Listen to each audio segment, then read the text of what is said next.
Good morning, everybody. Are you ready for this? I'm sounding like I used to sound when I used to DJ across this great city, and I'm probably doing that because I'm missing it so much. I'm missing all of you. I am missing all of you, missing this place, the people. You were just brilliant to me in my 9 years as mayor. I could not have asked for better backing. You were there at my back all the way through, and I will never forget what this place did for me.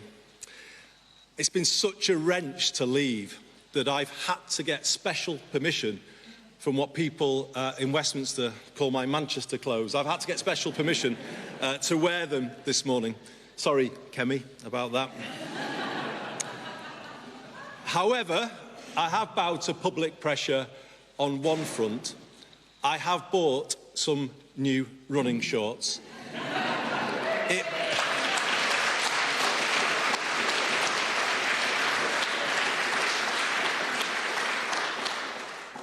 It was either do that or change the decency laws, and I opted for the former. But I can't tell you how glad it makes me that we meet at this big moment in one of my favourite places on earth, the People's History Museum. It holds real significance for me, and it's not just because one of my old coats is in a glass case upstairs, and can you believe it, comes off second best alongside Michael Foot's infamous donkey jacket. It's because these galleries tell the story of our country better than anywhere else. How through time it has not been run in the interests of the many, and how ordinary people have fought to change that status quo and make it fairer. Today, we must take inspiration from that history and get ready to repeat it. The time has come to build the broadest possible coalition of people to lift Britain back up to where we all want it to be. What hope can we have that it will be different this time? That's the question I would be asking if I was a voter right now. It's the one I want to answer as clearly as I can today, and in doing so, give the new direction the country is looking for. After 10 years of political turbulence since Brexit and 20 years of falling living standards since the 2008 financial crash, Westminster hasn't been working for people, and it hasn't been working for a very long time. In fact, it is broken. And as a result, the country isn't where it should be. It is stuck in a rut, and clearly we can't go on like this. My generation of politicians, including me, must take responsibility. We haven't been good enough. But instead of being honest about that, the parties have continued with politics as usual, finger-pointing, point scoring. Now, that might matter less in a world where people's lives are getting better, but when they are not, it is dangerous and destructive of what remains of public trust in politics. We cannot go through another decade like the one we have just had. We need a new determination to raise living standards of every single person in this land. And we must accept that, to do that, to fix the economy and the country, we need to change politics, and we need to do it now.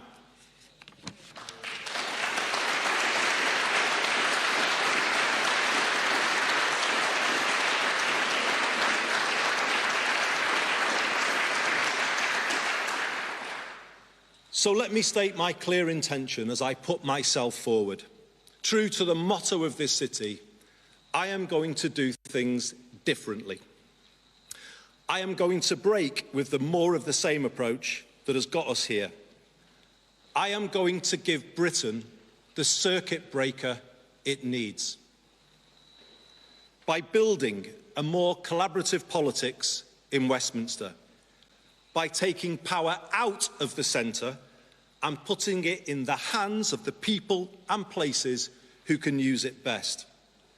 And in so doing, creating a new sense of agency, possibility and hope flowing around the country.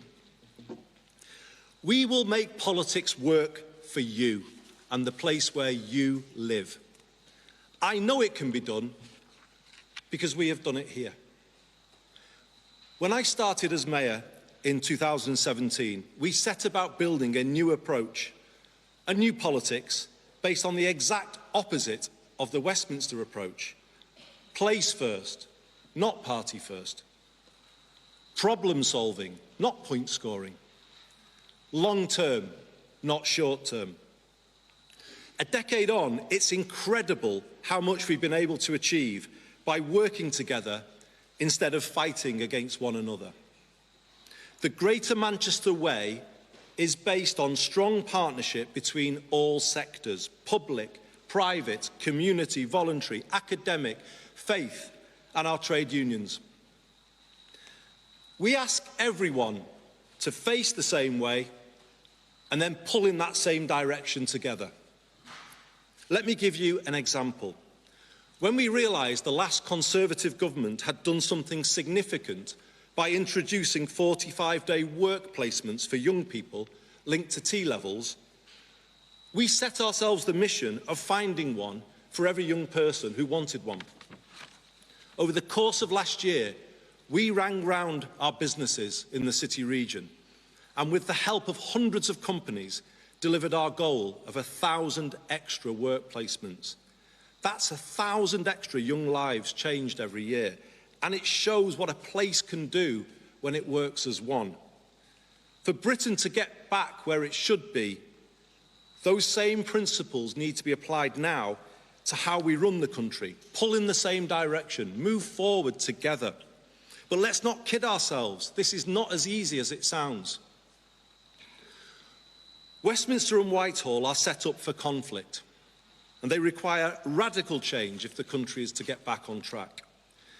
I left Westminster a decade ago with the Mayor of the Liverpool City region, Steve Rotherham, because we could see it simply wasn't working for the northwest of England and the people here, and indeed other parts of Britain, the same thing. The Parliament I returned to on Monday is full of good people, many of them here in the audience today, members of Parliament who've joined us. And they are working hard every day, trying to do the right thing for the places that they represent. But it's hard, it's too hard for them to make change. Why? Because power is not in the hands of those places that they represent, but held by an insufficiently accountable, outsourced state. We are one of the most over-centralised countries in the world. And worse, that over-centralised heart of the country is not pulling in the same way, but in different directions. That is the reality of Westminster now, both within our parties and between them, and between the departments of Whitehall. I'll be honest, I was worried about what I found on my return last week. It is a more fragmented, disjointed place than the one I left. And frankly, unhappier. I will work hard to change that culture, leading from the front and showing how things can be different. Letting MPs be authentic representatives and not using the whip system to create fear or close down debate. Involving more people in the work of the government and drawing on the breadth and depth of talent and expertise our party has to offer. While the political direction I set is not up for negotiation, I will build an inclusive team at the very highest level so that all parts of the party and the country can see themselves reflected and represented in it. And may I say, I will not announce those decisions on appointments. Certainly not today. and indeed not until the end of this process. So until then, feel free to discount the wild speculation in circulation. Message for the back of the room there. Good morning, Mr. Mason.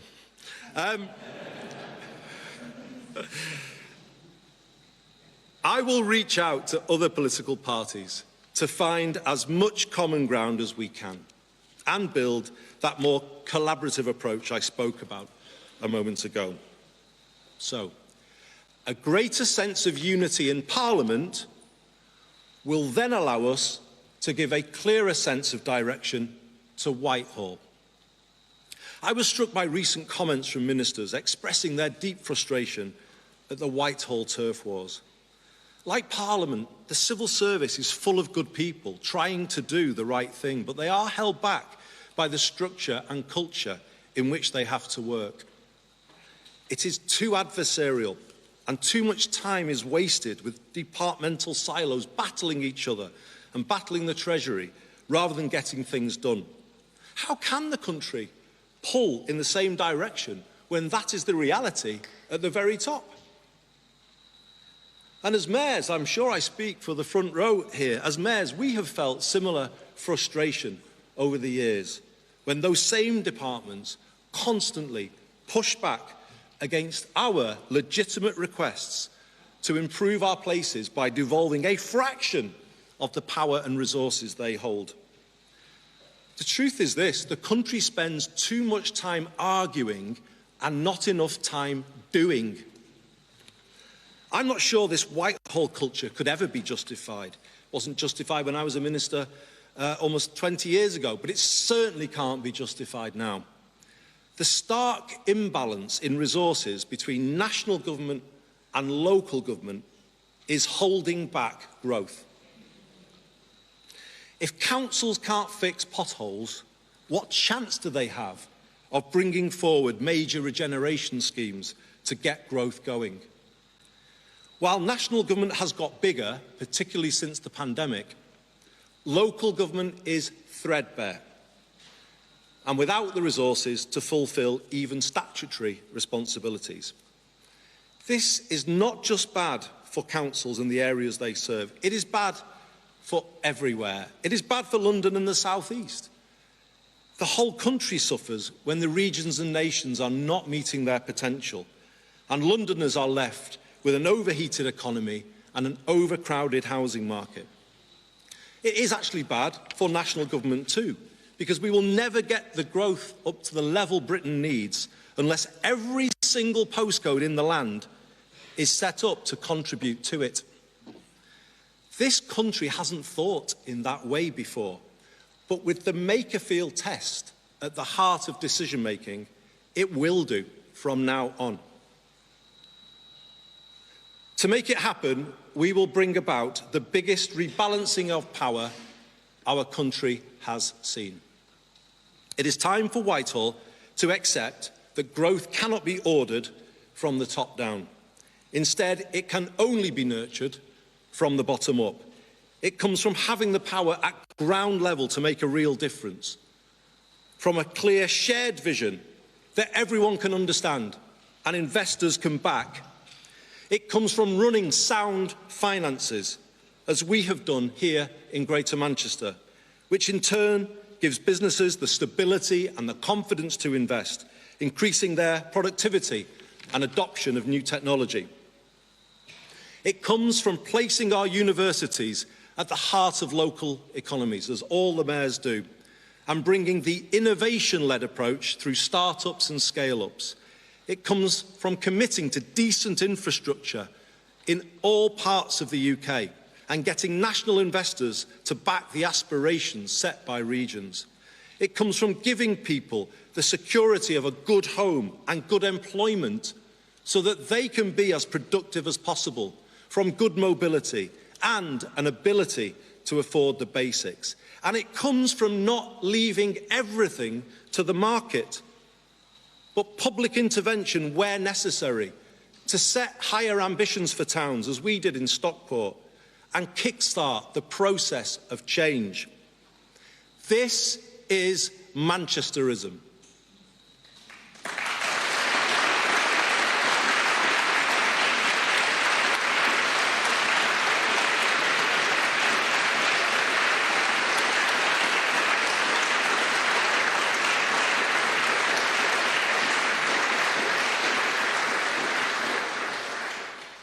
think I even saw the Mayor of Liverpool clapping at that. It is a vision for good growth and a rejection of the old trickle-down model.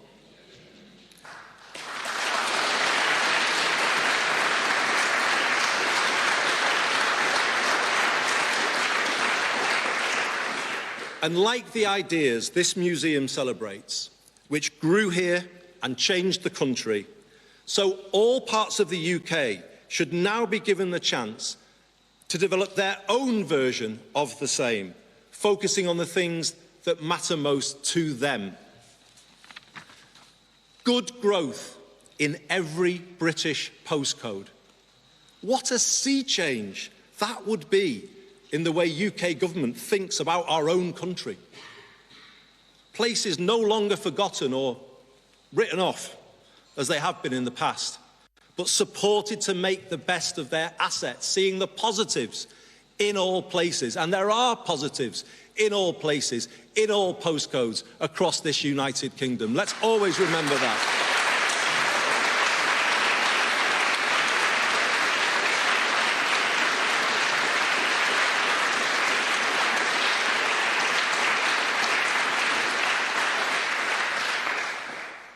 Powers for our rural economies to address issues specific to them, like inadequate transport.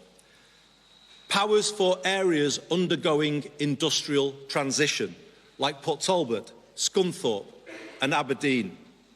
Powers for our proud coastal towns to reimagine themselves for the 21st century.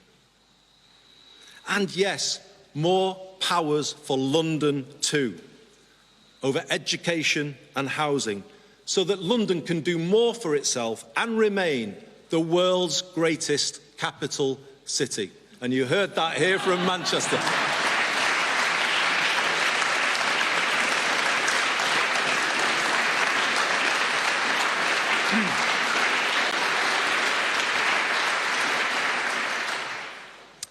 All of it backed by the stability that comes from sound public finances, as I said before, and the discipline of our current fiscal rules.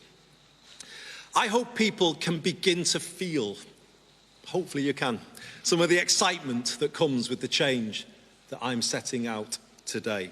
It promises a new era of possibility for Britain, possibility in places that haven't felt it for a very long time. And I know, because I heard that from people on doorsteps in the by-election. But let's give them that feeling, that ability to hope, to aspire to better.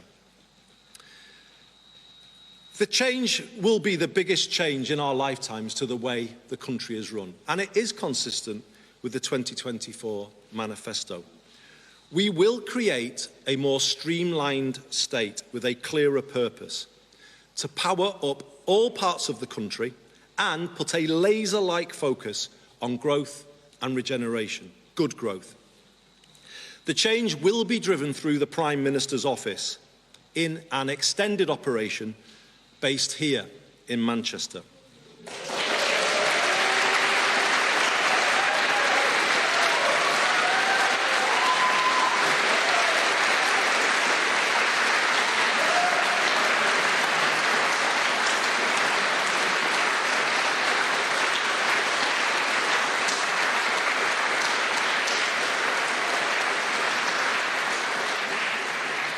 But here's the important thing.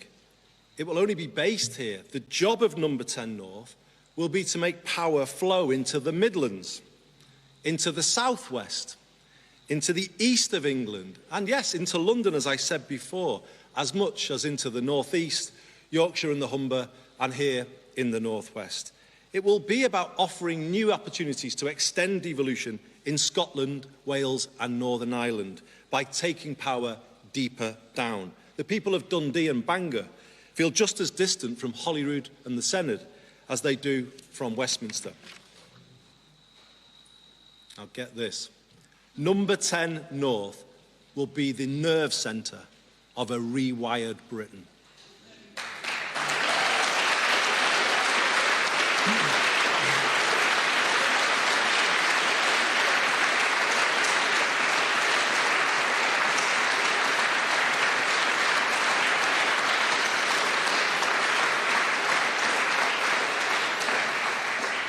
It will be the conduit through which we redistribute power and resources across the UK. It will coordinate all parts of government at national and local level to agree a long-term economic strategy and help all places set new growth ambitions.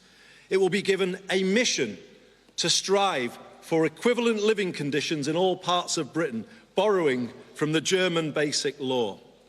It will make place-based collaboration the new operating principle for UK PLC, requiring all government departments and agencies to support strategic and local authorities with staffing and resources.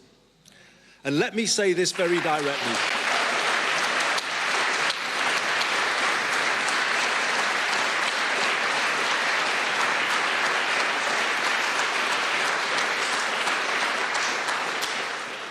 And let me say this very directly. The days of Whitehall fighting the devolution power into the regions and nations are over, for good.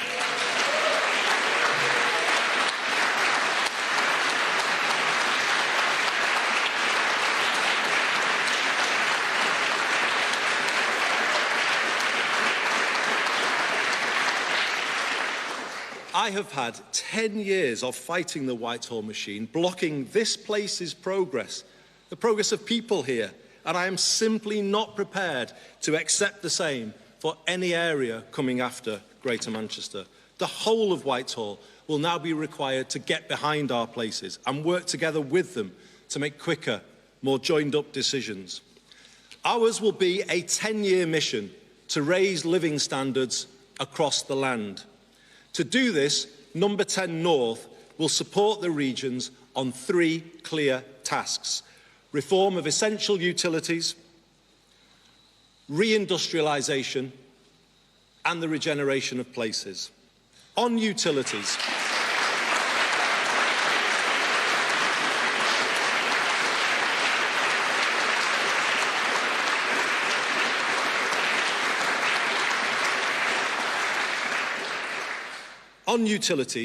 we will ensure all parts of the UK are able to take greater public control of essential services like water, housing, energy and transport, learning from the model that has transformed our bus networks here in Greater Manchester. We will set out 10-year plans to bring down the cost of these essentials to individuals, families and businesses.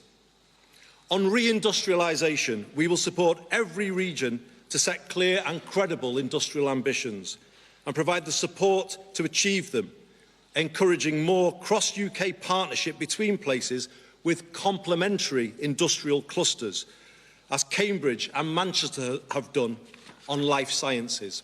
We will consolidate public and private investment at a place-based level and help all areas establish good growth funds, as we have done here in Greater Manchester.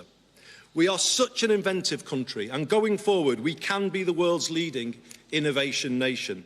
This is the key to higher growth, and I want more world-beating British manufacturers and service providers at the frontier of new technology and exporting to the world. I will back our scientists, technologists, entrepreneurs and creatives, as I have done here, and show how Britain will be the innovation nation of the next decade. We will get better at capturing full value from their ideas for UK PLC by changing the culture in Whitehall when it comes to backing British industry.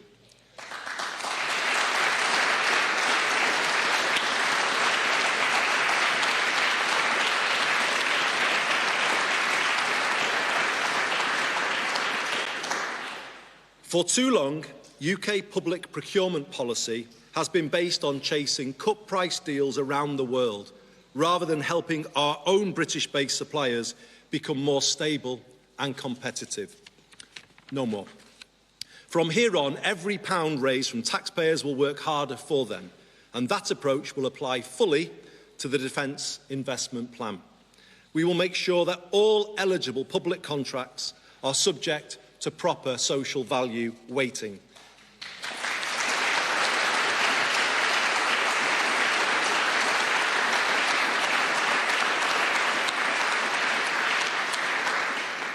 And we will do that to make sure British-based companies are in a better position to win those contracts. This change is essential, given the need to build our own resilience in places across the country in an increasingly uncertain world. We need to safeguard sovereign manufacturing and production capability across the country in critical sectors like steel, defence, energy, food and farming, rather than just being prepared to let it go, as we have sadly done in the past. In return,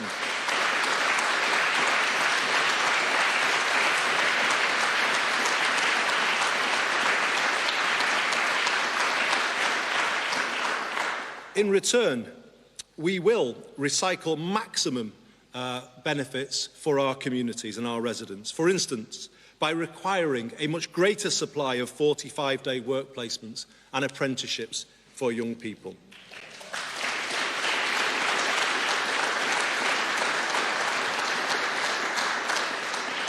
I take very seriously the findings of the recent report by Alan Milburn. We need a complete rethink of how we support the next generation to succeed. And it has to start with the education system.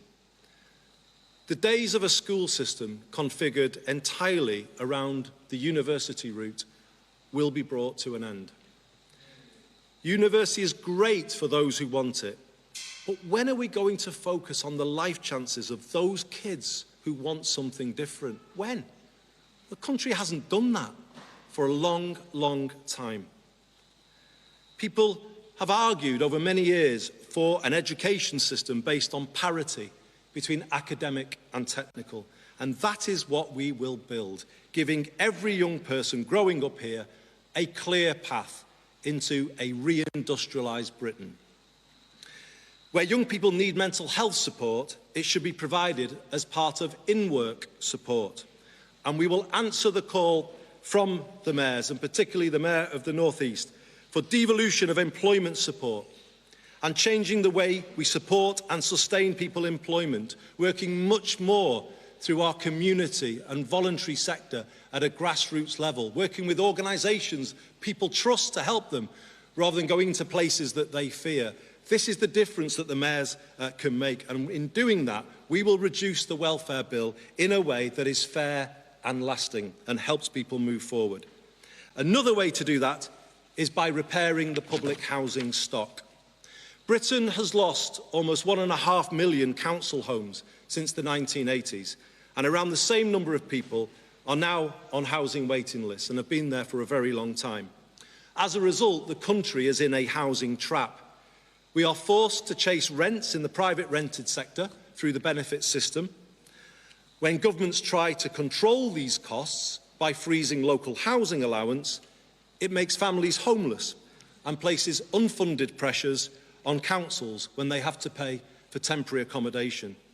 Britain's housing crisis is having a ruinous impact on its public finances.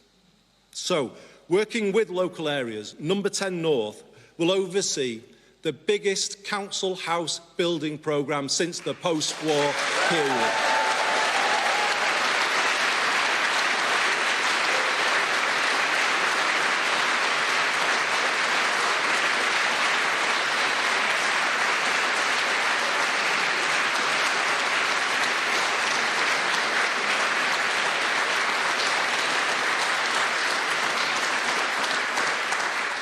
We will use public land, vacant public land, to reduce costs. Let me just take you back to when I grew up here in the 1970s, and Steve Rotherham and I have written about this in a certain book. But when we were growing up here, amongst the friends we had at school, there were two things that were the foundations of working class aspiration.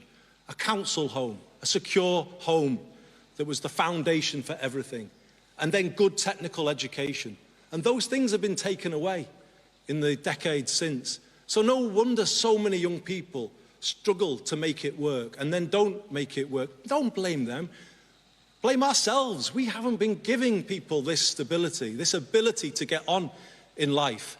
And it's time we did and brought back working class aspiration, the chance of somebody growing up here to be everything that they can be. And that's what we'll do.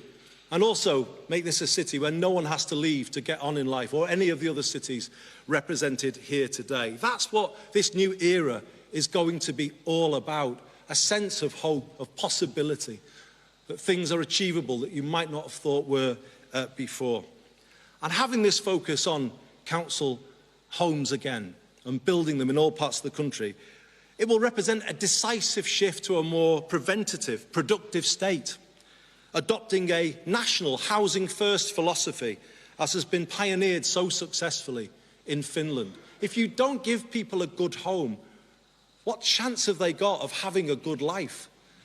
What chance of making the health service sustainable if people are not living in good accommodation or getting a good education for kids? Everything starts with a good home, and this country finally has to put that at the top of its priority list.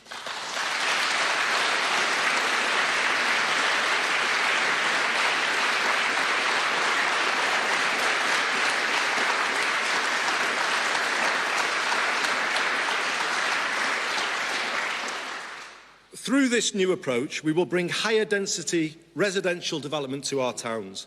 And Number 10 North will be able to support all places to turn around those towns, their high streets and the local centres, increasing footfall on the high street and protecting more green spaces from development.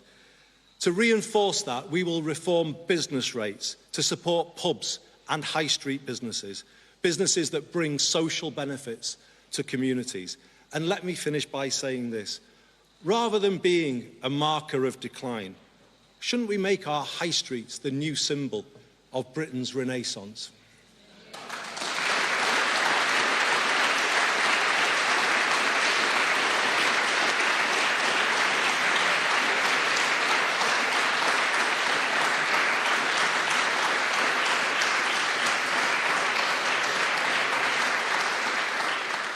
Ours is a 10-year mission to raise people's living standards. I know people can't wait forever for change. I heard on doorsteps in Makerfield how people need a bit extra now to help with rising costs. I will do my very best to deliver it, and whilst not taking risks with the public finances, will seek to give Britain some breathing space as soon as I can. People need to be able to look forward to a night out or a holiday with the kids. People need hope. This brings me back to where I started and the stories told in this building of how ordinary people, right back to Peterloo 200 years ago here, changed a British state not built with them in mind. Our modern challenge is exactly the same. An economy which, from the mid-1980s onwards, has not been built with them in mind, and instead has handed more to those who already have most and left people overpaying for the basics. If people in 1844 could form the cooperative movement in Rochdale to lower the price of food, then why can't we act now with similar courage to make life better? Imagine what things could be like if we succeed. Imagine what it would feel like to live in a country wired to work for ordinary people rather than against them. Imagine if all local areas could build homes people can afford to the point where they could guarantee one for everyone. Imagine if we could bring down the cost of energy for people and businesses and the good things that would come from that. Imagine good growth in every postcode and hope in every heart.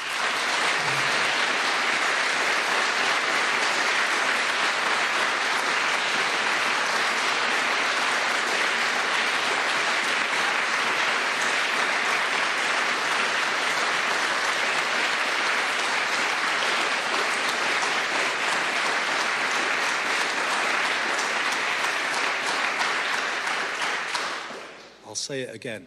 Imagine good growth in every postcode and hope in every heart. Well, imagine no more. Let's make it happen.